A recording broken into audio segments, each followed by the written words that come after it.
इस वक्त तमाम दुनिया की नजरें अमेरिकी सदर डोनाल्ड ट्रंप और उनके इकदामात पर हैं। जब से डोनाल्ड ट्रंप दूसरी बार सदर बने हैं, उस वक्त से अमेरिका के हलीफों, अदालतों, यूनिवर्सिटियों और मीडिया समेत सबसे लड़ रहे हैं। कभी वो किसी के खिलाफ मुहाज खोल रहे हैं तो कभी किसी के खिलाफ मुहाज खोल रहे हैं। और उनके इकदामात ने ना सिर्फ दुनिया को परेशान कर दिया है, बल्कि खुद अमेरिकी मार्केट्स और अवाम भी हिलकर रह गए हैं। अमेरिकी डॉलर दुनिया की दीगर बड़ी करेंसीज के मुकाबले में मुसलसल गिर रहा है, दबाव में है। अमेरिकी ट्रेजरीज पर दबाव बढ़ रहा है क्योंकि अमेरिकी बॉन्ड को तेजी से डंप किया गया। अमेरिकी मार्केट्स ट्रंप की तरफ से चीन के अलावा दीगर ममालिक पर इजाफी टैरिफ्स को 90 दिन के लिए मुअत्तल करने के ऐलान के बाद भी संभल नहीं पा रही हैं और सरमायाकार सोने में सरमायाकारी कर रहे हैं, जिससे सोने की कीमत हर दूसरे दिन नया रिकॉर्ड बना रही है और अब $3,350 तक जा पहुंची। इसी वजह से पाकिस्तान में भी सोने की फी तोला कीमत 3,50,000 रुपए पर पहुंच चुकी है। और अब अमेरिका के फेडरल रिजर्व के चेयरमैन ने भी सदर ट्रंप की जानिब से लगाए गए टैरिफ्स और पॉलिसी इकदामात के अमेरिकी मईशत पर पड़ने वाले असरात पर खदशात का इजहार कर दिया है। उन्होंने कहा है कि टैरिफ्स के हवाले से गैर यकीनी की सूरत हाल तवील अरसे तक मईशत को नुकसान पहुंचा सकती है। टैरिफ की कीमत अमरीकी अवाम को भी अदा करनी होगी। मुआशी नुकसान में मुआशी तरक्की में कमी, बेरोजगारी और महंगाई में तेजी से इजाफा शामिल है। उन्होंने ये भी बताया कि ट्रंप की हुकूमत आने से पहले 2024 में मईशत कैसे बेहतर कारकर्दगी दिखा रही थी। 2024 was a year where the economy grew 2.4%. 2024 एक ऐसा साल था जिसमें मईशत ने 2.4% से तरक्की की। बेरोजगारी बहुत कम रही और महंगाई नीचे आते आते साल के आखिर में 2.5% पर आ गई। ये हमारी मईशत की सूरत हाल थी। इस वक्त हम जहाँ खड़े हैं, इस सूरत हाल में नई हुकूमत बहुत सी पॉलिसी तब्दीलियाँ कर रही है, जिसमें सबसे ज़्यादा तवज्जो तिजारत पर है और इन इक़दामात के असरात हमें हमारे अहदाफ से दूर ले जाएंगे। मईशत सुस्त हो जाएगी और इसकी वजह से बेरोजगारी में इजाफा हो जाएगा और इन टैरिफ्स की कीमत अमरीकी अवाम भी एक हद तक अदा करेंगे। अमेरिका के फेडरल रिजर्व के चेयरमैन तो कह रहे हैं कि सदर ट्रंप के इकदामात ने खुद फेडरल रिजर्व को भी एक ऐसी सूरत हाल में डाल दिया है जिसका सामना उसने पहले नहीं किया। दूसरी तरफ अमेरिकी मीडिया यह सवाल उठा रहा है कि ट्रंप के इकदामात अमेरिका के बतौर मुल्क ब्रांड को तबाह कर रहे हैं और अपने दूसरे दौर में वो मुल्क के अंदर और मुल्क के बाहर सबसे लड़ रहे हैं। CNN में एलिसन मोरो के तज्जिए के मुताबिक ट्रंप की जानिब से टैरिफ्स के ऐलान से पहले भी मुतअद्दिद यूरोपीय ममालिक समेत कनाडा और चीन ने अपने शहरियों को यह वार्निंग जारी कर दी थी कि अमेरिका जाने की सूरत में उन्हें बॉर्डर पर ही हिरासत में लिया जा सकता है। खासतौर पर कनाडा के शहरियों ने तो खुलकर इस बात का इजहार किया है कि उन्होंने ट्रंप की पॉलिसीज और टैरिफ्स के खिलाफ एहतजाज करते हुए अपने अमेरिका के ट्रिप्स को कैंसिल कर दिया। मगर ये सिर्फ कैनेडियन नहीं कर रहे हैं, बल्कि मार्च के महीने में दुनिया भर से अमेरिकी एयरपोर्ट्स पर आने वाले लोगों की तादाद में गुज़िश्ता बरस के मुकाबले में 20% कमी देखी गई है। और ये एक ऐसी हकीकत है जिससे 2000 अरब यानी $2 ट्रिलियन की अमेरिकी ट्रेवल और टूरिज्म इंडस्ट्री के लिए खतरे की घंटी बज सकती है। इसके अलावा दुनिया भर में अमेरिका में बनाई गई प्रोडक्ट्स की फरोख्त मुतासिर हो रही हैं, खासतौर पर चीन में, कि जिस पर सदर ट्रंप ने 145% टैरिफ लगा दिए हैं। मंगल के दिन ब्लूमबर्ग ने रिपोर्ट किया कि चीन ने अमेरिका की जहाज बनाने वाली कंपनी बोइंग के जहाज़ों की डिलीवरियां रोक दी हैं। बोइंग कंपनी अमेरिका की बड़ी कंपनी है जो बराह रास्त या बिलवास्ता तौर पर 16 लाख लोगों को रोजगार देती है। अब या तो चीन की तरफ से उठाया गया ये कदम ब्लूमबर्ग के मुताबिक अमेरिका को मुज़ाकरात की टेबल पर लाने की हिकमत अमली हो सकता है या फिर एक मुस्तकिल बायकॉट हो सकता है। मगर यह बात तय है कि ये बोइंग कंपनी के लिए एक बहुत बुरी खबर है जो 5 साल से मुनाफा दिखाने में नाकाम रही है। मगर उसके साथ साथ ये बोइंग की यूरोपीय हरीफ एयरबस के लिए एक शानदार तिजारती खबर है। CNN के लिए क्रिस आइसडोर की रिपोर्ट के मुताबिक अमेरिका और उसके तिजारती पार्टनर्स के दरमियान लड़ाई में ज़्यादा अमरीकी कंपनी बोइंग ही मुतासिर होगी, क्योंकि दीगर अमरीकी कंपनियों के बरक्स बोइंग अपने तमाम जहाज़ अमरीका में अपनी फैक्ट्रीज़ में बनाती है, मगर इन जहाज़ों का 2/3 हिस्सा अमरीका से बाहर दीगर ममालिक को फ़रोख्त करती है। बोइंग का अमरीकी मईशत में एक बहुत बड़ा किरदार है क्योंकि $79 अरब के साथ साथ ये कंपनी बराह रास्त और बिलवास्ता तौर पर 16 लाख लोगों को नौकरी देती है। खुद कंपनी के अमरीका के अंदर 1.5 लाख मुलाजमीन हैं। बोइंग के अपने अंदाजे के मुताबिक इसे अगले 20 साल में चीनी एयरलाइंस को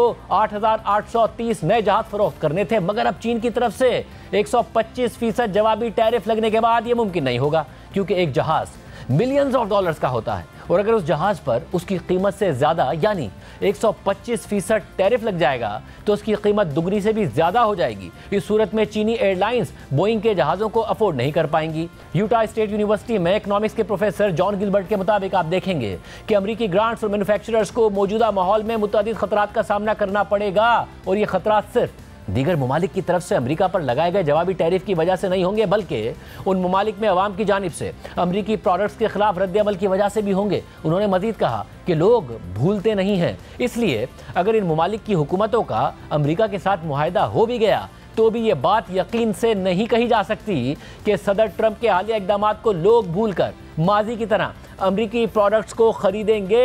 एलिसन मोरो ने इस हवाले से अमरीकी ट्रेजरी बॉन्ड्स की मिसाल दी है। उनके मुताबिक जब सदर ट्रंप की जानिब से टैरिफ के ऐलान के बाद स्टॉक मार्केट्स गिरी तो सरमायाकारों को अमरीकी बॉन्ड्स का रुख करना चाहिए था, जो सरमायाकारी के लिए दुनिया भर में महफूज तरीन ख्याल किए जाते हैं। मगर सरमायाकारों ने ऐसा नहीं किया, बल्कि अमेरिका के महफूज ट्रेजरी बॉन्ड्स भी रिस्की नजर आने लगे, जो इस बात की अलामत था कि सरमायाकार ये एतमाद खो रहे हैं कि अमेरिका अपना कर्ज अदा करने और अपनी मईशत संभालने की सलाहियत रखता है, और ये अमेरिकी मईशत के लिए सबसे ज़्यादा ख़तरनाक बात थी। और दूसरी तरफ अमेरिकी डॉलर मुसलसल अपनी कदर खो रहा है, और ये भी इस बात की अलामत है कि सरमायाकार तारीखी तौर पर महफूज ख्याल की जाने वाली करेंसी से भी दूर भाग रहे हैं। काउंसिल ऑफ फॉरेन रिलेशंस के सीनियर फेलो हाइडी क्रेबो रेडिकर ने एक इंटरव्यू में कहा है कि मैंने अपनी जिंदगी में ऐसा ओन गोल पहले कभी नहीं देखा जिसने दुनिया की फाइनेंशियल मार्केट्स में अमेरिका की साख्त को इतनी बुरी तरह मुतासिर किया हो। ये सूरत हाल माजी में आने वाले ग्लोबल फाइनेंशियल क्राइसिस से भी मुख्तलिफ है। कोविड भी एक बैरूनी धचका था, मगर अमेरिका को मौजूदा धचका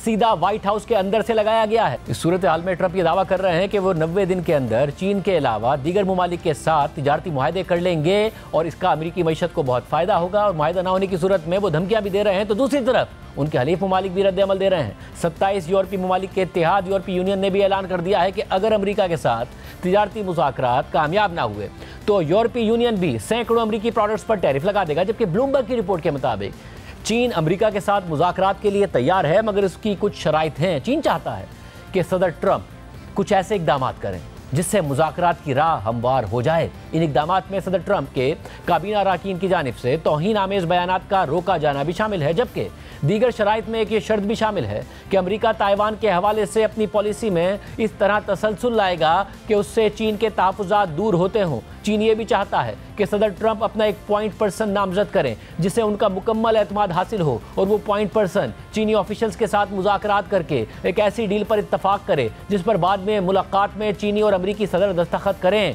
ब्लूमबर्ग के मुताबिक ये बात अब तक वाज़ेह नहीं है कि दोनों ममालिक के दरमियान ब्रेक थ्रू की क्या वजह हो सकती है। हालांकि दोनों ममालिक ये तो कह रहे हैं कि वो मुज़ाकरात के लिए तैयार हैं, मगर अगर वो मुज़ाकरात के लाए अमल पर मुत्तफ़िक हो भी जाएँ तो ये बुनियादी सवाल अपनी जगह बरकरार रहेगा कि दोनों ममालिक के दरमियान मुआहदा कैसे होगा, क्योंकि ट्रंप के मुतालबात गैर वाज़ेह हैं। और अगर ट्रंप चाहते हैं कि चीन के साथ अमेरिका का तिजारती खसारा कम हो और मैन्युफैक्चरर्स अपनी फैक्ट्रियां अमेरिका में मुंतकिल करें, तो चीनी मसनूआत पर टैरिफ को ज़्यादा ही रखना होगा। खबर के मुताबिक बीजिंग की सोच से वाकिफ एक शख्स के मुताबिक मुज़ाकरात से पहले चीन की सबसे बड़ी शर्त यह होगी कि मुज़ाकरात बाहिनी एहतराम के साथ किए जाएँ। हालांकि सदर ट्रंप के बयानात में उनका रवैया चीनी सदर शी के बारे में मुनासिब रहा है, मगर उनकी काबीना के दीगर अरकान जारहाना बयानात देते रहे हैं, जिससे चीन में मौजूद ऑफिशियल्स ये फैसला नहीं कर पा रहे कि अमेरिका की असल पॉलिसी क्या है। चीन का यह मानना है कि सदर ट्रंप को अपनी इंतजामिया पर भरपूर कंट्रोल हासिल है, इसलिए जब उनकी इंतजामिया के अरकान चीन के बारे में मनफी बयानात देते हैं और ट्रंप उन्हें नहीं रोकते, तो चीनी ऑफिशियल समझते हैं कि यह बयानात सदर ट्रंप की मर्जी से दिए जा रहे हैं। चीनी ऑफिशियल्स ये भी समझते हैं कि दोनों ममालिक के दरमियान मुज़ाकरात को सदर ट्रंप खुद लीड करना चाहेंगे, मगर बेहतर यही होगा कि दोनों ममालिक के सदूर की तरफ से नामजद करदा ऑफिशियल्स मिलकर मुज़ाकरात को आगे बढ़ाएं, जिसके नतीजे में सदर ट्रंप और सदर शी के दरमियान बामानी मुलाकात हो जाए। इस सब के दरमियान इस खदशे का इज़हार किया जा रहा है कि चीन के पास एक बहुत बड़ा हथियार मौजूद है, जिसके इस्तेमाल से अमरीकी कंपनियों के लिए मसाइल में कई गुना इजाफा हो सकता है। BBC के लिए सुराजना तिवारी की रिपोर्ट के मुताबिक सेमीकंडक्टर्स वॉशिंग मशीन से लेकर आईफोन तक और लड़ाका फौजी तैयारों से लेकर इलेक्ट्रिक गाड़ियों तक सब में इस्तेमाल होते हैं। इन छोटे से सिलिकॉन वेफर्स को चिप्स कहा जाता है, और ये चिप्स इजाद तो अमेरिका में हुई थी, मगर आज अमेरिका में नहीं बल्कि एशिया में बहुत बड़े स्केल पर बहुत एडवांस चिप्स तैयार की जाती हैं। एशिया में इतने बड़े स्केल पर चिप्स की पैदावार एक बहुत कॉम्प्लेक्स अमल बन गया है।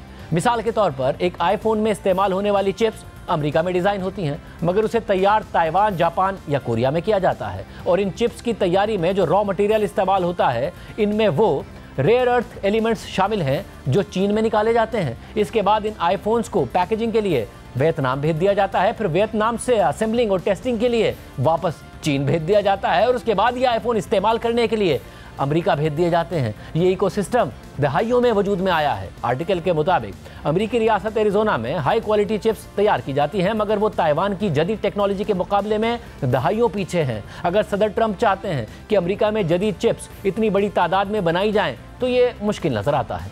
दूसरी तरफ सदर ट्रंप की इमिग्रेशन पॉलिसी के तहत चीन और इंडिया से स्किल्ड टैलेंट को अमेरिका लाना भी मुश्किल होगा, जिससे ये काम और मुश्किल हो जाएगा। खुद एलॉन मस्क अपनी कंपनी टेस्ला के लिए दीगर ममालिक से इंजीनियर्स लाने में इमिग्रेशन मसाइल की निशानदेही कर चुके हैं। ताहम CNN के लिए नेक्टर गैन और जॉन लिव के तज्जिए के मुताबिक अमेरिका के साथ तिजारती जंग में चीन के पास एक ताकतवर हथियार मौजूद है, जिसकी तैयारी सदर ट्रंप के दौर में पहली तिजारती जंग के आगाज के फौरन बाद ही चीन ने शुरू कर दी थी। तज्जिए के मुताबिक सदर ट्रंप के पहले दौर में जब तिजारती जंग शुरू हुई तो एक साल के अंदर सदर शी ने चीन में गांजू में 2019 में एक फैक्ट्री का एक हाई प्रोफाइल दौरा किया और ऐलान किया कि रेयर अर्थ एलिमेंट्स एक बहुत बड़ा स्ट्रेटेजिक रिसोर्स है। और इस ऐलान के 6 साल बाद चीन दुनिया भर में रेयर अर्थ एलिमेंट्स की सप्लाई में अपनी अजारादारी कायम कर चुका है और ये अजारादारी अमेरिका के खिलाफ तिजारती जंग में सबसे बड़े हथियार के तौर पर इस्तेमाल कर सकता है। ये मादनियात आईफोन से लेकर इलेक्ट्रिक गाड़ियों तक हर जदीद चीज को पावर फराहम करने के लिए बुनियादी जुज हैं और मुस्तकबिल में हर टेक्नोलॉजी के लिए ये रेयर अर्थ एलिमेंट्स अहम होंगे। और टैरिफ के बरक्स ये एक ऐसी चीज है जिसका ट्रंप के पास कोई जवाब नहीं है। रेयर अर्थ 17 एलिमेंट्स का एक ऐसा ग्रुप है जो सोने से भी ज्यादा मिकदार में दुनिया के बहुत से ममालिक में पाया जाता है, जिनमें अमेरिका भी शामिल है, मगर इन्हें निकालना मुश्किल, महंगा और माहौलियाती आलूदगी में इजाफे का बाइस बन सकता है। दहाइयों से अमेरिका और दीगर ममालिक चीन पर इन रेयर अर्थ एलिमेंट्स के लिए इन्हिसार करते आए हैं, जहां इन एलिमेंट्स को प्रोसेस भी किया जाता है। चीन दुनिया भर की रेयर अर्थ एलिमेंट्स प्रोडक्शन का 61% पैदा करता है, मगर अगर इन एलिमेंट्स की प्रोसेसिंग की बात की जाए तो दुनिया भर की पैदावार का 92% चीन में प्रोसेस होता है। सालों से चीन इस हवाले से वार्निंग देता आया है, मगर जब सदर ट्रंप ने चीन पर 34% टैरिफ का ऐलान किया तो चीन ने जवाब में 7 किस्म के रेयर अर्थ एलिमेंट्स की बरामदात पर पाबंदी आयद कर दी और अब उन एलिमेंट्स की बरामद हुकूमत की इजाजत से मशरूत है, जो iPhone, cars, jet engine, MRI machines, बड़े हथियारों जिनमें अमेरिका का F-35 स्टेल्थ फाइटर जेट भी शामिल है, इन सब की मोटर्स और जनरेटर्स में इस्तेमाल होते हैं। मंगल के दिन ट्रंप ने इस हवाले से इन्वेस्टिगेशन का हुक्म दे दिया कि चीन की तरफ से इन पाबंदियों के अमेरिकी सिक्योरिटी और मईशत पर क्या असरात मुरत्तिब होंगे। खबर के मुताबिक चीन ने ऐसे रेयर अर्थ एलिमेंट्स की बरामद पर पाबंदी लगा दी है जो कम से कम 5 अमेरिकी और यूरोपीय कंपनियां इस्तेमाल करती हैं। US रेयर अर्थ के चीफ एग्जीक्यूटिव ऑफिसर जोशुआ बैलर्ड के मुताबिक हेवी रेयर अर्थ बहुत कीमती होते हैं क्योंकि कम पाए जाते हैं और उन्हें प्रोसेस करना भी मुश्किल होता है, जबकि चीन इन एलिमेंट्स की 98% सप्लाई को कंट्रोल करता है, जिसका मतलब यह है कि रेयर अर्थ प्रोसेस करने वाली चीनी कंपनियां चीनी हुकूमत की इजाज़त से अब अमेरिकी कंपनियों को ये रेयर अर्थ बरामद करेंगी और इस वक्त ये बरामदात तकरीबन मुअत्तिल हो चुकी हैं और अमेरिकी कंपनियों के पास उनकी बहुत ज़्यादा इन्वेंट्री भी मौजूद नहीं है। बैलर्ड के मुताबिक ये चीन के पास सबसे अहम कार्ड है, क्योंकि चीन के पास सदर ट्रंप की जानिब से लगाए गए टैरिफ के मुकाबले में तो कोई लेवरेज नहीं है, मगर रेयर अर्थ एलिमेंट्स की सप्लाई एक बहुत बड़ा लेवरेज है अमेरिका में। फेडरल रिजर्व के चेयरमैन ने भी बताया कि कंपनियां सेमीकंडक्टर्स की सप्लाई को लेकर परेशान हैं। ये सारी सूरत हाल गैर यकीनी पैदा कर रही है।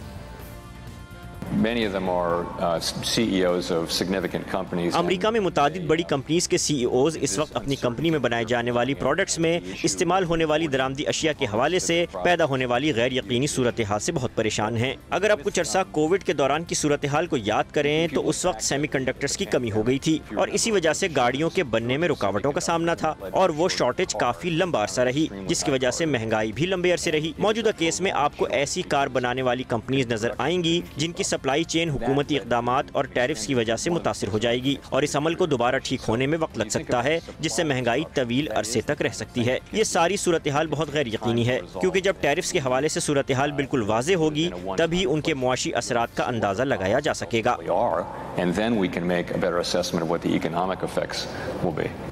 इन तमाम इकदाम की वजह से सदर ट्रंप तेज़ी से अमरीकी अवाम में अपनी मकबूलियत खो रहे हैं। हालिया सर्वे में अवाम ने इस बात का इजहार किया कि वह सदर ट्रंप के मुआशी इकदाम से खुश नहीं है। CBS News YouGov poll came out earlier today, and I will. CBS News YGA पोल आज सामने आया है और मैं वाज़ेह अल्फाज में कहूँगा, मुझे यकीन है कि डोनाल्ड ट्रंप को दूसरी मुद्दत में हासिल होने वाला ये बदतरीन पोल है। मईशत के बारे में बात करते हैं। कितने लोग सोचते हैं कि मईशत खराब हो रही है? नवंबर में ये 42% अमरीकी थे। इस टाइमलाइन को फॉलो करने के लिए आपको जीनियस होने की जरूरत नहीं है। फरवरी तक ये 49% था, मार्च 51%, और देखिए अब हम कहाँ हैं, 53% पर। अमरीकियों की वाज़ेह अक्सरियत का ख्याल है कि मईशत बदतर हो रही है और ये तादाद बढ़ रही है। जब ट्रंप दूसरी बार जीते तो ये शरह 42% थी, अब हम 11% ऊपर हैं, वाज़ेह इजाफा यानी 53%। ये पोल और खास तौर पर ये तादाद अमरीका के सदर के लिए किसी भी तरह फायदेमंद नहीं है। आइए अब एक नजर डालते हैं कि मुआशी हालात का ज्यादा जिम्मेदार कौन है। मार्च में CBS न्यूज ने महंगाई के बारे में पूछा और 38% ने कहा कि जो बाइडन ज्यादा जिम्मेदार हैं। इसके मुकाबले में 34% ने कहा कि डोनाल्ड ट्रंप। चलिए अब अप्रैल के महीने में आगे बढ़ते हैं। इस नंबर को देखें, 54% अमरीकियों का कहना है कि मईशत की हालत के लिए जो बाइडन से ज्यादा डोनाल्ड ट्रंप जिम्मेदार हैं। जो बाइडन की शरह 38% से कम होकर 21% रह गई है।